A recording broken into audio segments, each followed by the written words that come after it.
Welcome back. तो last की video में हमने पढ़ा था कि ज्योमेट्रिक प्रोग्रेशन का जो हम ज्योमेट्रिक मीन निकालते हैं उसके क्वेश्चंस कैसे सॉल्व करते हैं, उसका फॉर्मूला क्या होता है और डेफिनेशन क्या होती है। इस वीडियो में हम बोल के गए थे कि हमें डिस्कस करना है कि एक अरिथमेटिक मीन जिसको हम ए से डिनोट करते हैं और एक ज्योमेट्रिक मीन जिसको हम जी से डिनोट करते हैं, इन दोनों के बीच में रिलेशनशिप क्या है, इन दोनों का रिलेशन क्या है, राइट। तो यहां हम देखते हैं कि हमारे पास दो नंबर्स हैं ए और बी। जब हम अरिथमेटिक मीन निकालते हैं किन्हीं दो नंबर्स का, उसका फॉर्मूला होता है a प्लस बी बाई 2। और यही जब आप ज्योमेट्रिक मीन निकालते हैं तो वो होता है a इंटू बी का root, right. Geometric mean is the product of n numbers and the nth root of them. So product of n numbers कितने, दो नंबर्स हैं तो उनका प्रोडक्ट, और nth root means square root, दो numbers हैं तो स्क्वायर रूट। अब हमें ये देखना है कि इन दोनों जो हमारा a और g है इनके बीच का रिलेशन क्या है, इनका रिलेशन यानी इनके बीच की इक्वेशन क्या है। a और g जो है इसमें हो सकता है कहीं a कहीं b का कुछ मल्टीप्लाई हो रहा हो, कहीं स्क्वायर का मल्टीप्लाई हो रहा हो, तो क्या इक्वेशन आएगी जिससे ये दोनों रिलेटेड हैं, राइट। तो अब हम ऐसा करते हैं, सबसे पहले इनके बीच का एक रिलेशनशिप जो है उसे यहां पर ट्राई करते हैं एस्टैब्लिश करने की। तो इनका रिलेशनशिप क्या बोलता है कि अगर आप a माइनस जी करते हैं, a माइनस जी करने पे ये a की वैल्यू, ये g की वैल्यू, आपने इसका एलसीएम लिया और आपके पास ये इक्वेशन है। अब ये आपको क्या दिख रहा है, ये आपको दिख रहा है a माइनस बी का होल स्क्वायर। अब वो कैसे दिख रहा है ये देखिए, ये है आपका root a square plus root B square minus 2 root a root b by 2। तो ये देखिए a square plus B square minus 2ab, उस प्रॉपर्टी से ये क्या हो गया, root a minus root b whole square by 2। तो ये तो हो गया a और g का रिलेशन। अब हमें क्या दिख रहा है कि ये जो स्क्वायर टर्म है ये हमेशा ग्रेटर देन या फिर इक्वल टू 0 होगी। क्यों होगी, स्क्वायर है तो स्क्वायर हमेशा पॉजिटिव होता है, राइट। तो पॉजिटिव हो गया मतलब ग्रेटर देन 0 तो एस्टैब्लिश होगा। अब इक्वल टू 0 कैसे होगा, इक्वल टू 0 तब होगा जब a और b क्या होंगे, सेम नंबर होंगे।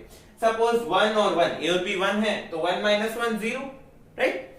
तो ये जो टर्म है ये क्या होगी, ग्रेटर देन या फिर इक्वल टू 0 होगी। और ये जो है ये है हमारी a और g की रिलेशनशिप की इक्वेशन। हम ऐसा करते हैं थोड़ा बेटर अंडरस्टैंडिंग के लिए कुछ एग्जांपल्स देखते हैं। a और g का रिलेशनशिप जो हमने एस्टैब्लिश किया है, जो हमने इक्वेशन मिली है हमको a और g के बीच में, उनका कुछ एग्जांपल्स देखते हैं कि अगर हमें a और b गिवन हो या फिर a और g गिवन हो या कोई भी दो टर्म्स तीन टर्म्स गिवन हो, तो जो फोर्थ टर्म है यानी कि एक ये गिवन है, ये गिवन है, ये गिवन है, तो ये कैसे निकालेंगे, राइट। तो कोई सी भी तीन चीज अगर दी हुई हो तो हम नेक्स्ट जो फोर्थ आइटम बच रहा है वो निकाल सकते हैं। तो अभी हम देखते हैं कुछ। तो देखिए हमारे पास एग्जांपल में गिवन है कि arithmetic mean and geometric mean are 10 and 8, यानी कि हमारी a की वैल्यू है 10 और g की वैल्यू है 8। a और g की वैल्यू है, हमको नंबर्स फाइंड करने, यानी कि जिन दो नंबर्स का ये अरिथमेटिक मीन और ज्योमेट्रिक मीन है वो नंबर्स फाइंड करने। हमको पता है a की वैल्यू होती है a plus B by 2, g की वैल्यू होती है रूट ए बी, राइट। तो यहां से अगर मैं a प्लस बी की वैल्यू निकालूं तो वो आ जाएगी मेरे पास 20, और अगर यहां से मैं a इंटू बी की वैल्यू निकालूं तो ये स्क्वायर हो जाएगा 8 का स्क्वायर विच इज 64, राइट। अब हमको पता है कि a माइनस बी का square, a minus B square is equal to a plus B square minus 4ab। अब ये रिलेशनशिप कैसे आया वो समझ लेते हैं। इसको आप एक्सपांड करके देख लीजिए, it is a square plus B square plus 2ab, ये तो हो गया इसका expansion, minus 4ab which is a square plus b square minus 2ab। और ये क्या है, a माइनस बी का होल स्क्वायर, राइट। हमें यहाँ a प्लस बी की वैल्यू दिख रही है जो है 20 square minus 4 times a into B की वैल्यू हमारी आई है 64। अब इसको सॉल्व कर लेते हैं, 400 माइनस 4 इंटू 64, जब इसको सॉल्व करेंगे 16 1 256, 400 माइनस 256, फाइनल वैल्यू आती है आपकी 144। ये तो आपके a माइनस बी के होल स्क्वायर की वैल्यू है, तो a माइनस बी की वैल्यू क्या होगी, root 144 which is plus minus 12, right. अब हमारे पास एक ये इक्वेशन है, इसको हम 1 नाम दे देते हैं, इसको हम 2 नाम दे देते हैं। अब अगर आप इक्वेशन 1 प्लस इक्वेशन 2 करते हैं, इन दोनों इक्वेशन को ऐड कर दिया सपोज आपने, तो आपके पास a plus B plus a minus B is equal to 20 plus 12। मैं एक बार पॉजिटिव केस लेके चल रहा हूं, राइट। तो मेरे पास b से b cancel, 2a is equal to 32 which implies a is equal to 16। अगर a की वैल्यू आ गई हमारे पास तो b की वैल्यू भी आ जाएगी। a 16 यहां पर इस इक्वेशन में पुट कर दीजिए, तो b गिव्स यू 4। ये आ गई आपकी और b। अब अगर आपको माइनस का केस लेके चलना है तो वो भी देख लेते हैं। वापस इन दोनों इक्वेशन को ऐड करेंगे तो हमारे पास क्या आएगा, 2a is equal to 20 minus 12 which gives 2a is equal to 8 and a is equal to 4। वापस आपको क्या निकालनी है, b की वैल्यू निकालनी है। इस इक्वेशन में a की वैल्यू पुट कर दीजिए, तो आपको आएगा b इज इक्वल टू 16। देखिए दोनों वैल्यू सेम आई है पर इंटरचेंज आई है। यहां पर a था 16, b था 4, यहां a आया है 4 और b आया है 16, राइट।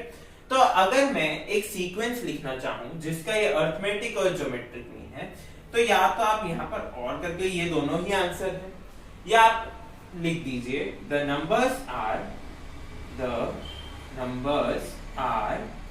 4, 16 और 16, 4, यानी कि a की वैल्यू 4, b की वैल्यू 16, या फिर a की वैल्यू 16, b की वैल्यू 4,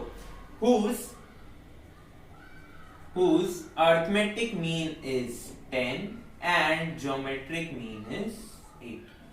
तो ये क्या हो गया, ये आपका फाइनल। अब हमारा जो नेक्स्ट क्वेश्चन है वो क्या बोलता है कि अगर a b c GP में है, a, b, c GP में है, हम स्टेप वाइज चलते हैं।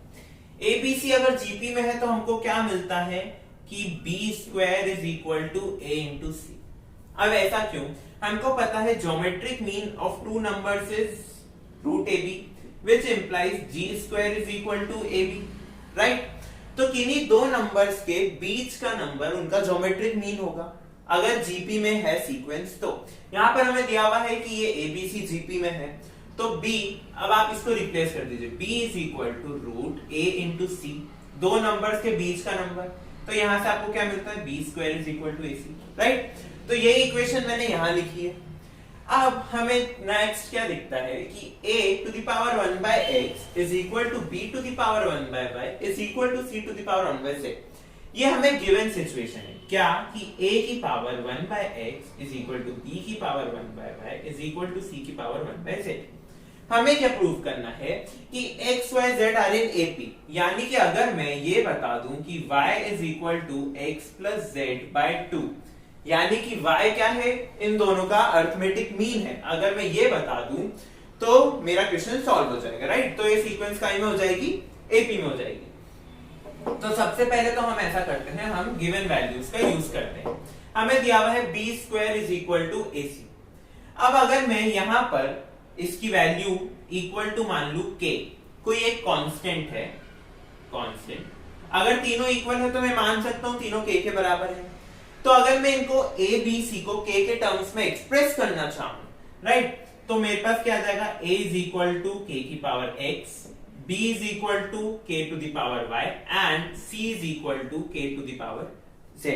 ये मेरे पास इक्वेशन आ गई है ना।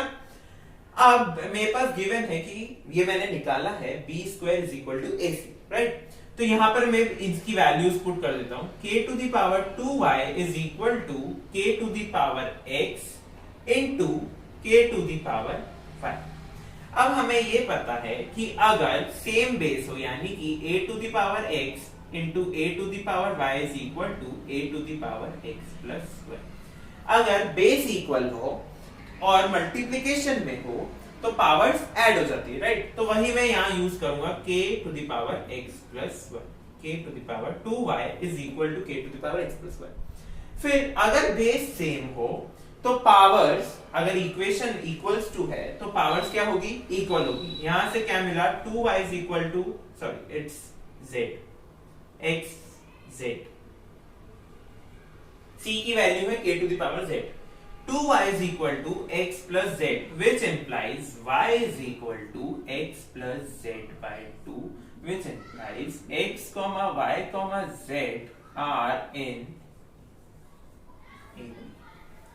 right? देखिए अगर बेस सेम है और इक्वल टू का साइन है किसी इक्वेशन में और यहां कोई कांस्टेंट कुछ ऐड नहीं है, राइट?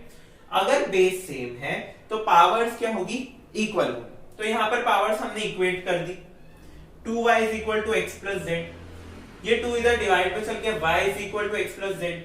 अगर हमें अरिथमेटिक मीन का फॉर्मूला पता है a plus b by 2, a, b are in AP।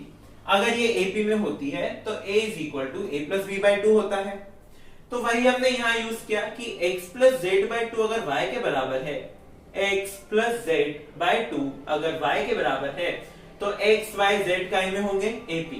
यहां पर आप सपोज कर लीजिए इसकी जगह y, यहां पर है x और यहां पर है z, राइट? तो a की जगह x, कैपिटल A की जगह y और b की जगह z are in AP, right? ये हो गया प्रूफ। अब नोट्स में आपको और भी अलग अलग पैटर्न्स के क्वेश्चन मिलेंगे जिसमें आपको जरूरी नहीं है हर किसी में नंबर दिया हुआ हो, किसी में ऐसे सॉल्व भी करने रहेंगे, किसी में कोई इक्वेशन लानी है, किसी में कुछ सॉल्व करना है, किसी में कोई वैल्यू निकालनी है।